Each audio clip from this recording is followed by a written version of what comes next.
Hi, ನಾವಿವತ್ತಿದ್ದೀವಿ ನಮ್ಮ ಮನೆ ಹತ್ರ ಇರೋ ದೇವಸ್ಥಾನದಲ್ಲಿ. ನಮ್ಮಮ್ಮ ಅಂತ ಈ ದೇವ್ರನ್ನ ತುಂಬಾ ಟೈಮಿಂದ ನಂಬ್ಕೊಂಡು ಬಂದಿದ್ದಾರೆ.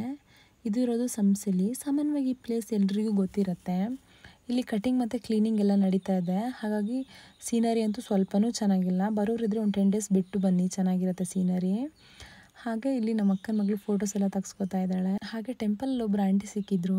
ಅವ್ರು ಹೇಳ್ತಿದ್ದಾರೆ ಇಲ್ಲಿ, ಅಯ್ಯೋ ನಿಮ್ಮ ಮಗಳಿಗೆ 2 ಜನನೂ ಹೆಣ್ಮಕ್ಳ, ಪಾಪ ಅಂತ. ಹೆಂಗರು ಪಾಪ ಅಂತ ನಂಗೆ ನಿಜವಾಗ್ಲೂ ಗೊತ್ತಾಗಲ್ಲ. ಹೆಣ್ಮಕ್ಳು ಅಂದರೆ ಯಾಕೆ ಅಷ್ಟು ಕಡೆಗಣಿಸ್ತಾರೆ ಅಂತ ನಂಗೆ ಗೊತ್ತಾಗಲ್ಲ ಇದುವರೆಗೂ.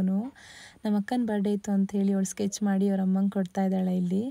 ನಾನು ಅವರಿಗಂತ ವಾಚ್ ಆರ್ಡ್ರ್ ಮಾಡ್ಕೊಂಡಿದ್ದೆ, ಅದನ್ನೂ ಅವಳೇ ಕೊಟ್ಟಳು ಇಲ್ಲಿ.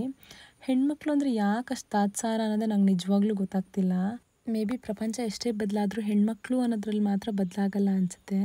ನಾನು ಇದನ್ನು ಫ್ಲಿಪ್ಕಾರ್ಟಿಂದ ಆರ್ಡ್ರ್ ಮಾಡ್ಕೊಂಡಿದ್ದೆ.